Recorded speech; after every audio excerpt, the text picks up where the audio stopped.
All right, guys, my understanding, and even my buddy's understanding, Fenton from the Zygoon channel, about what makes for a good track car has completely changed. And today, we just went to the racetrack, which is why my car is filthy right now. On the drive home, we had a phone call about this, and I was going to actually talk with him while driving, but logistics-wise, we can't make it happen. So I wanted to talk to you about this revelation we've had about track vehicles while it's still fresh in my mind. And by the way, whoever told me in a video several months back, top down with the seat warmer on is money, I've been doing that a lot ever since, so thank you for that. Now, here's the thing. Fenton and I, we're very fortunate that we're able to review such incredible vehicles both on the street and on the track.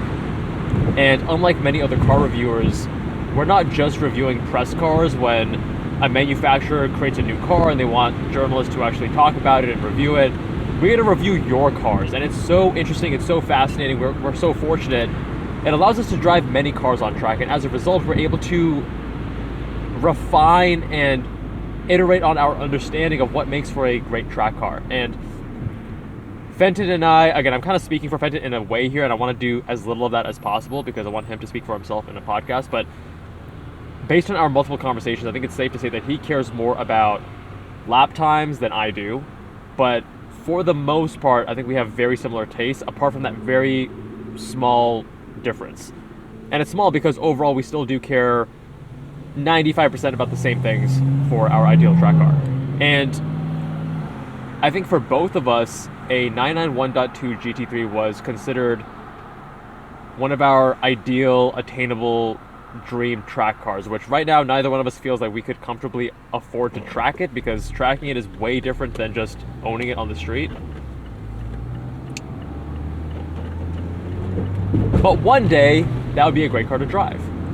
And we then drove this 992 GT3 RS, and I keep doing this because it's bright, but then I realize it's not dark enough for that, and I keep going back and forth. So anyways, we drove this 992 GT3 RS on track, and you can watch both of our reviews linked below. That car makes you feel like a superhero. And we both fell in love with the car, absolutely. It was incredible to drive, it was so competent, it was so faultless, really. So faultless and so easy to drive hard, and it doesn't just drive for you, it actually, if you know what you're doing, like you're not automatically a pro driver by driving a GT3 RS. You need to still know how to drive a car, but it raises the floor and it will cover up a lot of mistakes. And after things settled for me, the hype died down a little bit, and I could reflect on it a little bit more logically, I realized something very important. And I told Fenton this today too, and he was like, oh my god, I've never thought of it this way. And what I told him is that I actually think owning a 992 GT3 RS is the wrong move for people like him and I, where our main goal is to keep improving our driver's skill and to keep being able to review viewers' cars, because we derive so much joy from meeting you all and driving your cars, and it's a great positive experience. And the reason why is this: the GT3 RS covers up most of your mistakes. It'll let you know when you are making a mistake, but it's not going to punish you in the same way that another car would. But if you are actually driving an S2000 or a Supra or a Mustang or a C8 or these other cars that don't have that same safety net, you may actually learn bad habits. And one thing that he and I take very seriously is, how do we do this in the safest way possible? What we don't want to do is take on unnecessary risk by learning bad habits from having a car that would cover up or mitigate or dull the edges of those mistakes. Now, neither here I could afford, so a 991.2 GT3 is about 200K, a 992 GT3 RS is like $500,000. So it's well beyond both of our budgets. But even if we could afford it, I think it's actually the wrong move. So that's what I told him, and he told me, hey, wow, never thought of it that way, but that's a very good point. We don't want to actually learn these bad habits. So then the question came up, okay, what about a regular GT3, which is a car that both he and I idolized. I think I have more of a, I love the 991.2, but I also love the 997. I think Fenton, from my understanding, again, I'm speaking for him again, but he seems to like the 991.2 more than the 997, whereas I view both of them in a little bit more of an equal way. Now, going back to the 991.2 GT3, I asked Fenton today, I was like, do you think that's still your attainable dream track car? Because I don't know if it is for me anymore. And here's how that conversation went down. Fenton and I now have driven a few examples of these cars on track. And as you drive more examples, you feel comfortable pushing them harder. As you push a car harder, you start understanding its limitations and how progressive it is versus how unforgiving it is. The 991.2 GT3 is perhaps more unforgiving than initially expected. And what that means is that it has a steeper learning curve. And again, summarizing what we discussed, during this phone call, Fenton mentioned that it might actually be too steep of a learning curve to master. Now, Fenton, very quick driver, right? So both he and I have no problem driving these cars hard. You guys can watch any of our 911 reviews linked below. But again, as you go from 8/10 to 8.5 to 9/10 to 9.5 and so on, you want a car that you can really trust and it's going to do what you expect. The 991.2 GT3 has a steeper learning curve.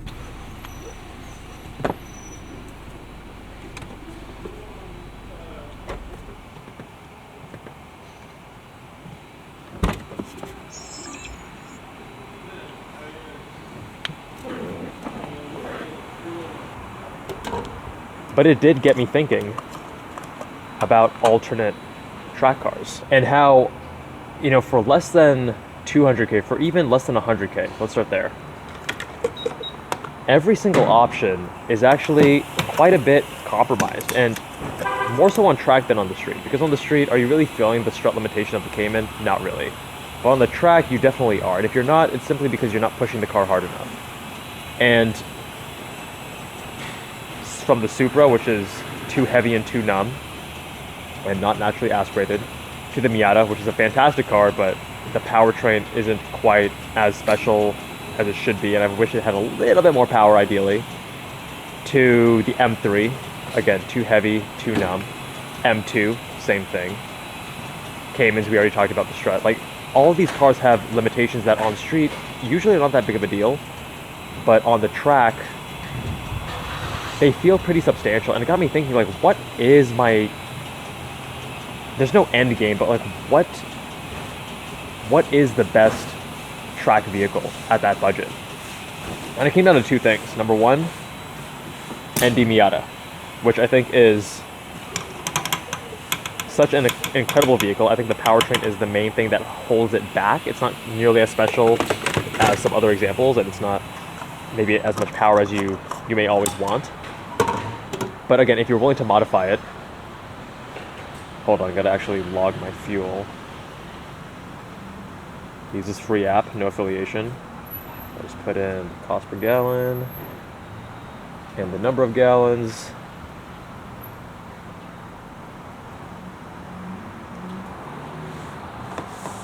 And then the odometer.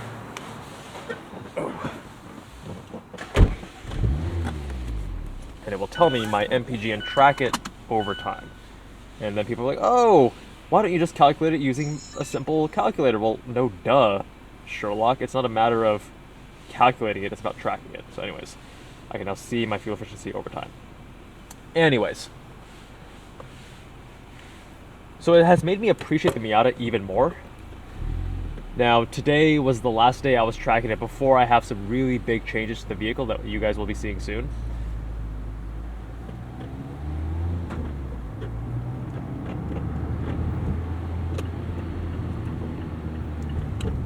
And that's largely to address those issues that I do have with the car, because remember, no car is perfect from the factory. You're generally going to have to modify it to get it to where you want it to be. But then it had us thinking about another really good car, and both Fenton and I arrived at, of course, the Honda S2000, which, again, you have to modify these cars. None of these cars stock are really completely there. But an S2000, when modified appropriately, is going to have all of its major downsides addressed. Like the steering, You guys have seen the blue track prepped S2000 with Aero from Eric, the aerospace engineer, literal rocket scientist. One of my all-time favorite driving experiences. And that car I know would be an absolute blast on track. Incredible steering, incredible powertrain, both the engine and the transmission, and just such a joy behind the wheel. There's no real significant downside to a car like that. And I'm actually not the biggest fan of convertibles, especially on track. So it's kind of a coincidence that both of these vehicles I'm landing on are convertibles. But after all the cars I've driven, and I mean, I've been fortunate, thanks to you guys, to drive some pretty insane cars. GT4s, GT4 RSs, GT3s, GT3 RSs. We have the AMG GTRs, we have Corvette C8s, we have like all these different cars. I'm literally coming back to ND Miata and S2000, if you're willing to modify them properly. So even though the GT3 RS is such an incredible and fun vehicle, I just think that it's not going to accelerate the driver progression in the way that I want, and it might actually cover up bad habits. The GT3, I need to keep driving more examples to really suss that out, because the conclusion that Fenton came to, which was that this learning curve is too steep, and it may not actually be as fun, and it may be more frustrating as a result. I may need to experience that for myself and drive a few more examples, because I'm still on the fence about that. But I do know I love the front engine rear-wheel drive balance. I love it. That's the most natural and easy to learn and progressive and enjoyable, I guess, layout of any track vehicle, personally, more so than even mid-engine. And the other thing I'm considering is actually my Miura. What if I put some money and mods into my Miura, which has great steering, which has double wishbone all four corners, which has a nice stiff chassis and is relatively lightweight, 3,200 pounds.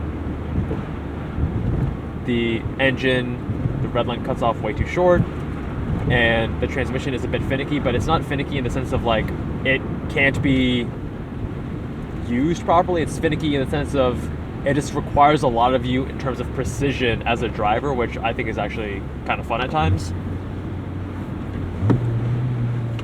So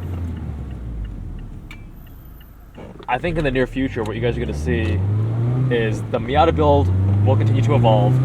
The Lotus Emira might be becoming a track vehicle later this year, after we do some more Miata stuff first. And I don't know why we are stopping when it's at 30 mile an hour. And you're waving out the side. And yeah, in the future you might see an S2000. The S2000, as you guys know, was actually the other vehicle I was considering other than an ND Miata before I bought this. And I think we'll be finding one in my garage in the not too distant future as well. And there you have it. As much as I think that meme is so overplayed, there is some truth to the fact that Miata is always the answer.